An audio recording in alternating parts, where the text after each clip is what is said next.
بسم اللہ الرحمن الرحیم۔ السلام علیکم ناظرین، آپ دیکھ رہے ہیں کلیم کیسرانی۔ حضرت اسماعیل علیہ السلام اپنی زندگی میں خانہ کعبہ کے متولی تھے۔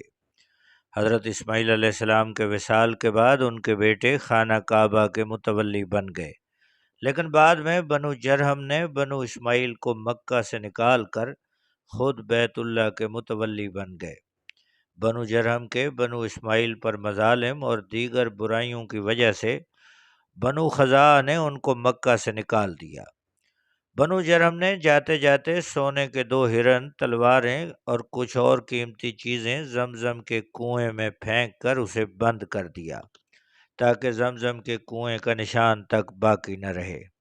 بعض روایات کے مطابق بنو جرہم کی بدکاریوں کے باعث زمزم کا چشمہ بند ہو گیا۔ بنو جرہم کے مکہ سے چلے جانے کے بعد بنو اسماعیل دوبارہ مکہ آ گئے۔ وقت گزرتا رہا لیکن کسی کا بھی دھیان زمزم کے کنویں کی طرف نہ گیا، یہاں تک کہ مکہ کی حکومت اور سرداری حضور اکرم صلی اللہ علیہ وسلم کے دادا جناب عبد المطلب تک پہنچی۔ عبد المطلب کہتے ہیں کہ ایک دن میں حتیم میں سو رہا تھا کہ خواب میں ایک شخص میرے پاس آیا، کہنے لگا برہ کو کھو دو۔ میں نے ان سے پوچھا کہ برہ کیا ہے، تو وہ شخص چلا گیا۔ اگلے روز میں پھر اسی جگہ سویا، میں نے پھر خواب میں دیکھا کہ وہ شخص کہہ رہا ہے مظنونہ کو کھو دو۔ میں نے دریافت کیا مظنونہ کیا ہے، وہ شخص جواب دیے بغیر چلا گیا۔ تیسرے روز پھر اسی جگہ خواب میں دیکھا کہ وہ شخص کہہ رہا ہے طیبہ کو کھو دو۔ میں نے پوچھا طیبہ کیا ہے، وہ شخص پھر چلا گیا۔ چوتھے روز پھر اسی جگہ یہ خواب دیکھا تو وہ شخص کہنے لگا زمزم کو کھو دو۔ میں نے کہا کہ زمزم کیا ہے، اس نے عبد المطلب کو کہا کہ زمزم تمہارے جد امجد کی وراثت ہے، یہ چشمہ ہے، نہ اس کا پانی ختم ہوتا ہے نہ اس کی مرمت کی جاتی ہے، اس سے حجاج کرام کو سیراب کیا جاتا ہے، یہ اس جگہ پر ہے جہاں کالا کوا چونچے مار رہا ہے۔ دوسرے دن اپنے بیٹے حارث کو ساتھ لے کر کدال لے کر آئے، دیکھا کہ ایک جگہ ایک سیاہ رنگ کا کوا چونچ مار رہا ہے۔ دونوں باپ بیٹوں نے مل کر زمزم کی کھدائی کی، عبد المطلب کھودتے جاتے اور حارث مٹی اٹھا کر پھینکتے جاتے۔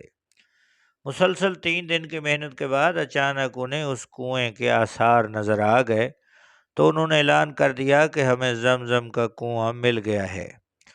جب قریش کو پتہ چلا کہ عبد المطلب اپنے مقصد میں کامیاب ہو گئے ہیں تو وہ سب مل کر آئے اور کہنے لگے اے عبد المطلب، یہ کنواں ہمارے باپ اسماعیل علیہ السلام کا ہے، اس پر ہمارا بھی حق ہے، اس لیے ہمیں بھی اس میں حق دو۔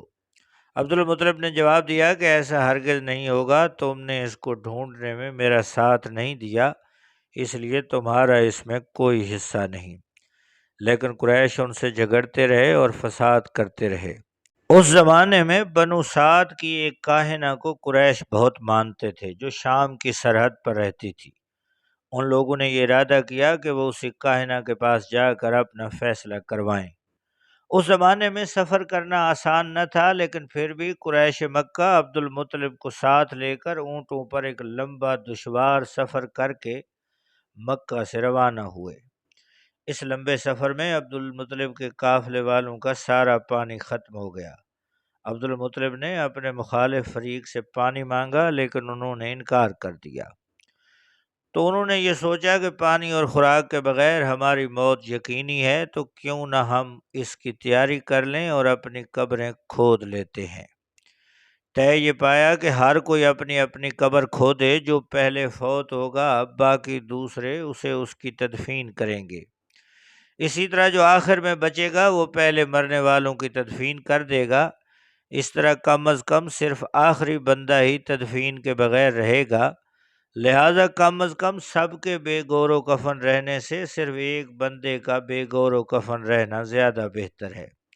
وہ موت کا انتظار کر رہے تھے کہ عبد المطلب نے فرمایا یوں موت کا انتظار کرنا بہادری نہیں، جتنی ہمت ہے کوشش کرو، ہو سکتا ہے کہ اللہ تعالی ہمارے لیے زندہ بچنے کا کوئی راستہ نکال دے۔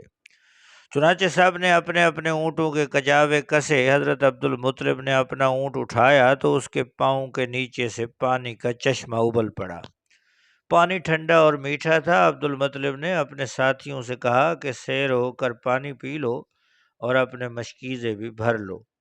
جب وہ پانی پی چکے تو حضرت عبد المطلب نے فرمایا کہ مخالفین کو بھی بلا لو تاکہ وہ بھی پانی پی لیں۔ اس پر ان کے ساتھیوں نے اعتراض کیا تو آپ نے فرمایا اگر ہم بھی ان کی طرح کریں گے تو پھر ہمارے اور ان کے درمیان کیا فرق ہے؟ جب آپ کے مخالفین نے آپ کی کرامت اور حسن سلوک دیکھا تو انہوں نے کہا عبد المطلب ہمارا فیصلہ یہاں پر ہو گیا، اب کسی کاہن کے پاس جانے کی کوئی ضرورت نہیں، زمزم کا کنواں آپ کا ہوا۔ یوں یہ کنواں خاندان عبد المطلب کی ملکیت میں آ گیا۔ واپس آ کر آپ نے کھدائی مکمل کی تو اس سے سونے کے ہرن اور دیگر قیمتی سامان نکلا تو پھر دیگر قریش نے جھگڑا شروع کر دیا کہ اس سامان میں ہم بھی حصے دار ہیں۔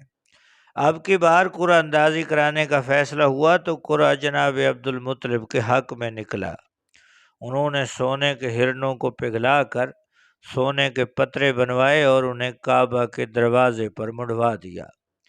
سبحان اللہ ناظرین، آپ نے دیکھا کہ رسول اللہ صلی اللہ علیہ وسلم کے دادا حضرت عبد المطلب کو اللہ تعالیٰ نے کس قدر شان بخشی تھی اور کس طرح انہیں زمزم کے کنویں کی نشاندہی کی۔ ناظرین، یہ تھی آج کی اسلامی سٹوری۔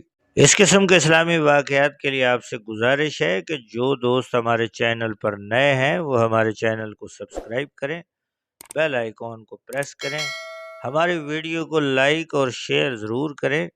بہت شکریہ۔ اللہ حافظ۔